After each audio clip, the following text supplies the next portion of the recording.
Aladdin et la lampe merveilleuse, la troisième et la dernière partie.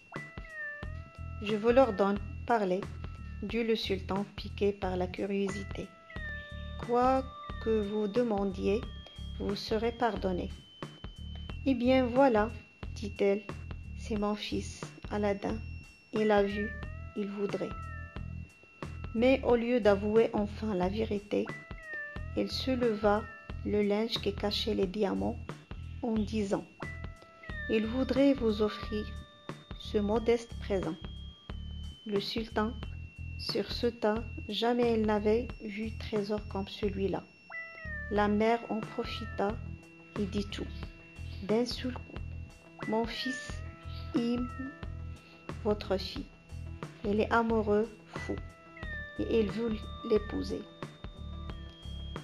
Et elle ferma les yeux, certaine, après cela, que le sultan furieux allait le renvoyer. Eh bien non, pas du tout. Le trésor avait fait tellement d'effet sur lui que le sultan lui dit « Dites à votre fils que ma réponse est oui. » Ce n'est pas difficile d'imaginer la joie d'Aladin ce soir-là. Mais le lendemain matin, le pauvre déchanta. Il reçut du sultan un message qui disait « C'est le jeune Aladin veut ma fille en mariage,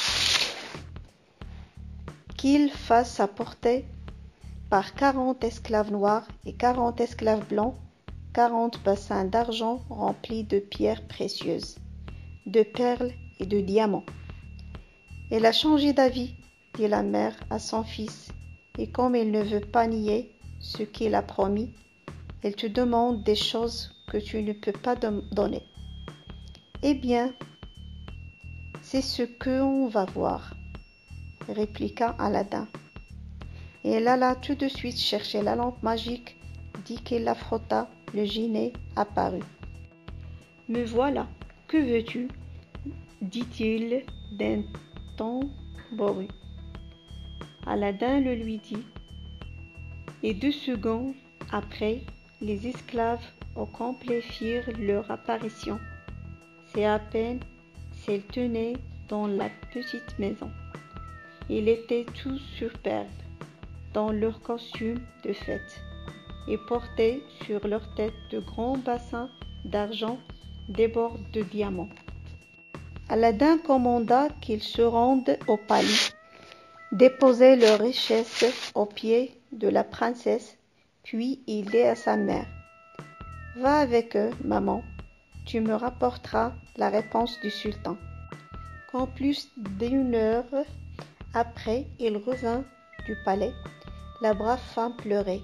Aladin, affolé, crut qu'il avait échoué, mais il le détrompa. « Ne fais pas cette tête-là, grosse bêta, ce sont des pleurs de joie. » Quand le sultan a vu les esclaves arriver, il n'en revenait pas, et il s'écria « Celui qui peut offrir d'un coup tant de richesses est digne d'épouser la plus belle des princesses. Je suis si fière de toi, si émue, si heureuse. » Mais c'était Aladin le plus heureux des deux, comme il pleurait toujours. Il embrassa sa mère et lui fit faire 3 tours d'une danse imaginaire. En dansant, il chantait, mais sa mère le fit taire. Une petite chose m'inquiète, c'est que parmi les gens qui entourent le sultan, il y en avait un qui n'était pas content et poussait des soupirs. Le grand vizir. Il paraît que son fils espérait lui aussi épouser la princesse. Tu devras te méfier de cet homme à l'avenir. Mais Aladin n'écoutait déjà plus. Il prit la lampe magique qu'il frotta de la main et dès qu'il apparut, ordonna au génie « Je voudrais prendre un bain. » À peine eut-il parlé qu'il se sentait soulevé par d'invisibles mains avant d'être plongé dans un immense bassin débordant de parfums. Quelle merveilleuse toilette! Comme il se sentait bien, il en ressortit propre et doux, de la tête jusqu'aux pieds. Puis on le revêtit de magnifiques habits, dont elle put admirer, dans 10 miroirs de prix, le bel effet sur lui. Quand il revint chez lui, sa mère poussa des cris, tellement il était beau. Et ce n'est pas fini, lui dit-elle, en riant. Le Génie m'a promis 100 esclaves de couleur et 100 serviteurs blancs, un cheval également, et pour toi, chère mère, 30 servantes fidèles, obéissantes et belles. Dès qu'il eut dit ces mots, tout se réalisa. Lui qui n'avait jamais approché un cheval monta le sien sans mal, car il avait reçu non seulement la richesse, mais la grâce et l'adresse. Au palais du sultan, dit-il en le fouettant. Le cheval obéit et tout le monde le suivit.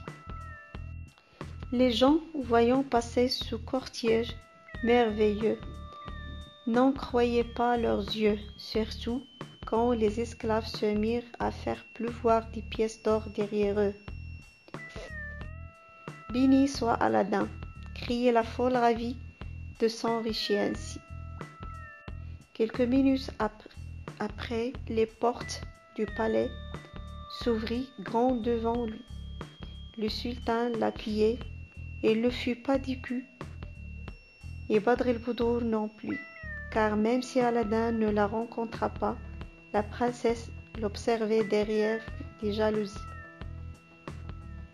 Elle tomba aussitôt amoureuse de lui, mais pas question pour elle, elle montra son visage.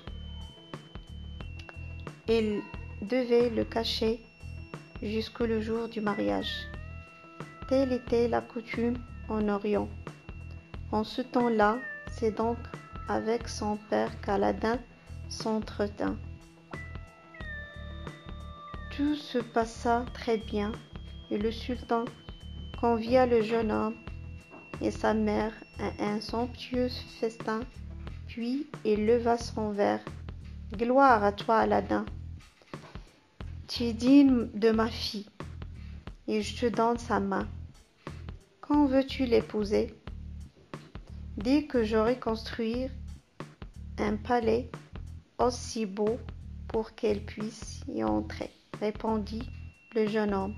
« Bravo, dit le sultan, ce sont de sages paroles, et il vida son verre.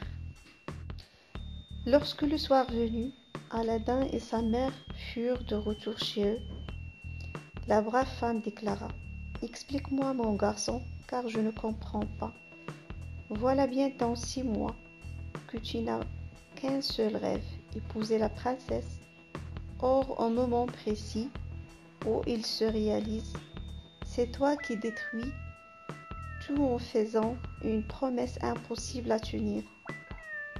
Es-tu devenu fou? » « Pas du tout, répondit Aladin, et pour le lui prouver, elle prit la lampe magique et se mit à frotter. Avant que le génie eût le temps de parler, il dit ce qu'il voulait. Un palais tout en marbre, digne de la princesse.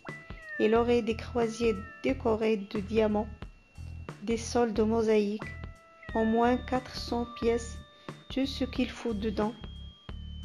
Il serait entouré de jardins magnifiques, sans oublier bien sûr une foule de domestiques. Le génie écoutait, pas du tout étonné. Quand il ouvrit la bouche, ce fut pour demander: « En quel endroit veux-tu que se dresse ce palais? » « En face exactement de celui du sultan, répondit Aladin. « Très bien, dit le génie, je voudrais te prévenir dès qu'il sera construit. » Sur ce, il s'évanouit. Aladin, tout content, se tourna vers sa mère. « Tu me trouves toujours fou à présent? » « À mon avis, dit-elle, tu attendras longtemps. » Mais dès le lendemain matin, le génie apparut et dit à Aladin: « Ton palais est construit, veux-tu le visiter? » Le jeune homme, stupéfait d'une telle rapidité, lui fit signe que oui, et la seconde d'après s'y trouva transporté. Le palais était tel qu'il l'avait commandé, mais en 10 fois plus grand, 10 fois plus étonnant et plus éblouissant. Quand il entra dedans, Aladin constata que de nombreuses personnes s'y activaient déjà. Femmes de chambre, cuisiniers, serviteurs et portiers. Tous s'inclinent très bas en le voyant passer. Par une fenêtre, il vit le palais du sultan. Il était juste en face, comme il l'avait souhaité, avec une grande allée permettant d'y aller. Ainsi, Badr el-Boudour pourrait-il facilement voir son père tous les jours sans quitter son époux. Aladin, enchanté, remercia le génie comme il le méritait. Mais dans l'autre palais, quelqu'un en même instant était fou de colère. Pas la princesse, bien sûr, ni elle ni son père. Tous deux, à leur réveil, applaudirent au contraire en voyant la merveille. Non, celui qui respectait, protestait, tempêtait et poussait des soupirs, c'était le grand vizir. « Ce palais n'est pas vrai, lança-t-il au sultan. C'est un tour de magie. Personne ne peut construire un palais en une nuit. Et pourtant, il est là, répliqua le sultan, par la grâce d'Aladin qui est riche et puissant. Quoi que vous en pensiez, il mérite la princesse et l'épousera demain. Ce qui fut dit fut fait. Le mariage fut conclu le lendemain matin et le soir du même jour, les mariés s'installaient dans leur somptueux palais. Ce fut le commencement d'une belle histoire d'amour. Les époux s'adoraient un peu plus chaque jour, et la mère d'Aladin, qui vivait non loin d'eux, s'entendit à merveille avec Badr el-Boudour. Aladin s'occupait des affaires du royaume, et plus le temps passait, plus le peuple l'aimait. Chaque fois qu'il sortait prier à la mosquée, ou qu'il allait chasser, il faisait distribuer des pièces d'or sans compter. Tout le monde parlait de lui, et dans tout le pays, on vantait sa bonté. Sa générosité, son art de faire régnait partout l'ordre et la paix. Il devint si célèbre par-delà les frontières, les montagnes et les mers, que son nom arriva bientôt jusqu'en Afrique. Là se trouvait quelqu'un qui le connaissait bien, mais qui le croyait mort depuis de longues années. Le fameux magicien. Il devine sans peine ce qui s'était passé. Si le pauvre Aladin était riche aujourd'hui, c'était grâce à la lampe trouvée dans le verger. Il se fit le serment de la récupérer. Par un tour de magie, il se rendit en Orient. Là, il se déguisa en marchand ambulant et acheta quelques lampes. Puis, sachant qu'Aladin était parti chasser, il s'en alla rôder autour de son palais. En marchant, il cria « Qui voudrait échanger une vieille lampe contre une neuve ?» Et ce qu'il espéra arriva sans tarder. Une fenêtre s'ouvrit, où parut une servante qui brandissait une lampe. Le magicien la prit et reconnut tout de suite la fameuse lampe magique. Il était si content qu'il laissa les 12 autres en échange de celle-ci. La servante criait encore merci, qu'il s'enfuyait déjà en emportant l'objet. Dès qu'il fut arrivé dans un coin à l'abri, il fit ce qu'il fallait pour que vienne le génie. « Commande et j'obéis, déclare celui-ci. Je veux que tu transportes le palais d'Aladin en Afrique au plus vite, ordonna l'Africain, avec le mobilier et les gens qu'il contient. Parfait, dit le génie. Et toi, tu restes ici? Bien sûr que non, dit-il. Transporte-moi aussi.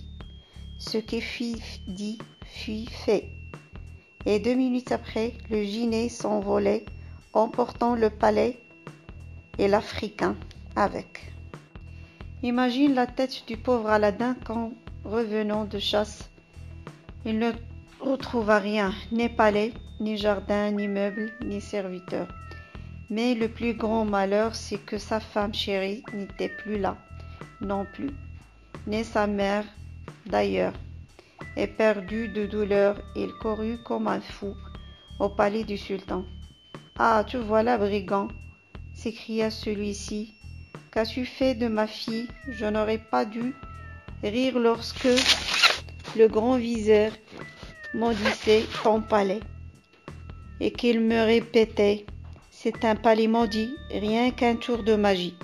C'est dans 45 jours, ma chère Badr al-Budur n'est toujours pas de retour, ta tête sera tranchée. » Aladin comprenant que tout ce qu'il dirait ne servait à rien, préféra s'en aller. Il parcourut la ville jusqu'à dans ses faubourgs en cherchant partout Badr al-Budur. Personne ne l'avait vu, et lorsqu'il expliquait qu'il avait disparu avec tout son palais, on le traitait de fou. Il se rendit ensuite dans les villes voisines, petit à petit explora tout le royaume. Hélas, sans résultat. Le 43e jour, il était tellement là-bas, tellement désespéré, que voyant une rivière, il courut s'y jeter. Mais avant de l'atteindre, heureusement il glissa. Or, en tombant, il se frotta la main sur les pierres du chemin. Et comme à cette main-là, elle portait justement l'anneau reçu, jadis en guise de talisman, le Jinné apparut. « Me voilà, que veux-tu » ? Revoir Badr al-Budur, s'écria Aladin. Son cri fut si perçant, c'est vrai, si déchirant, que le Jinné touché l'exauça sur le champ. Mais au lieu de retrouver la princesse, ce fut lui, Aladin, qui fia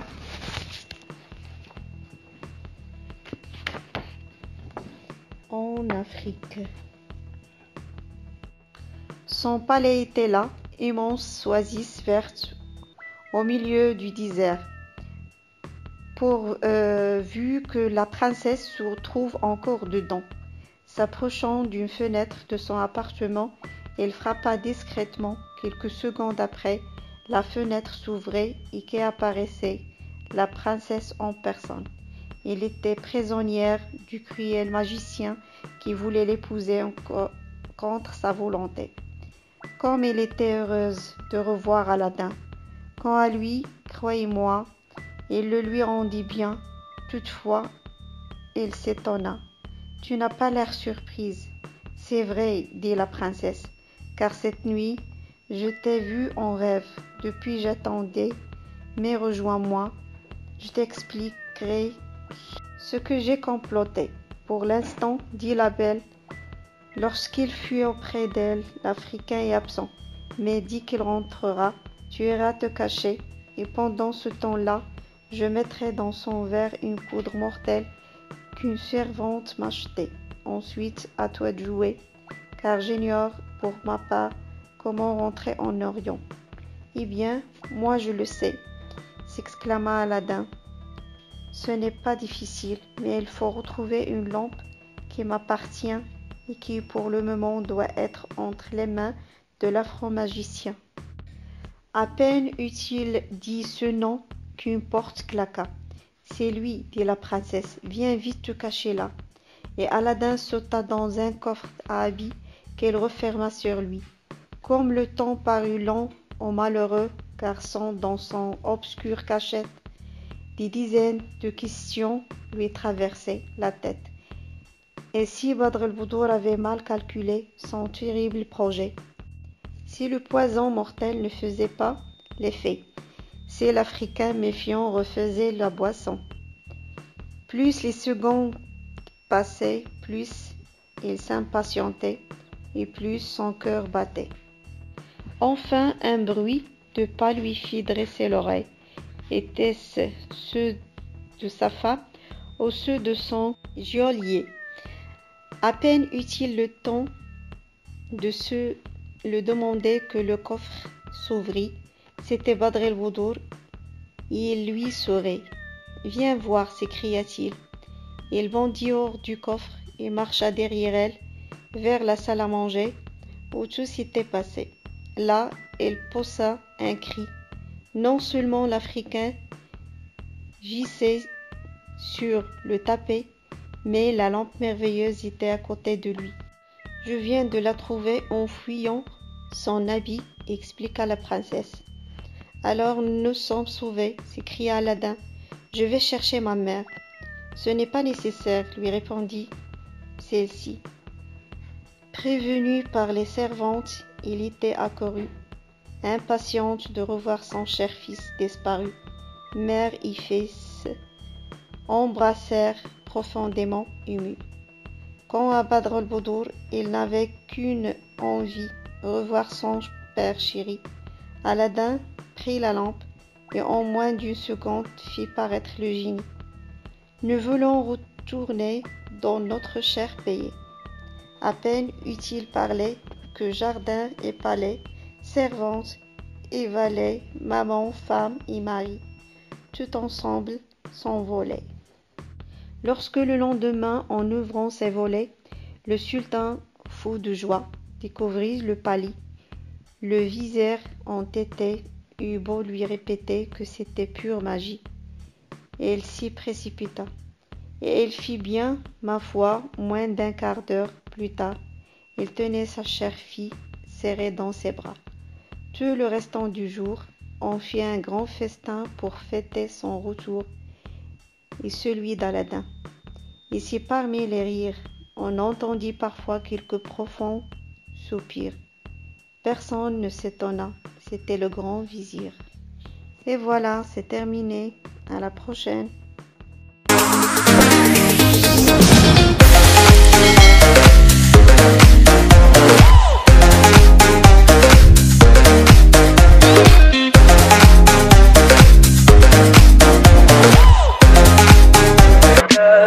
Tell me pretty lies, look me in the face, tell me that you love me, even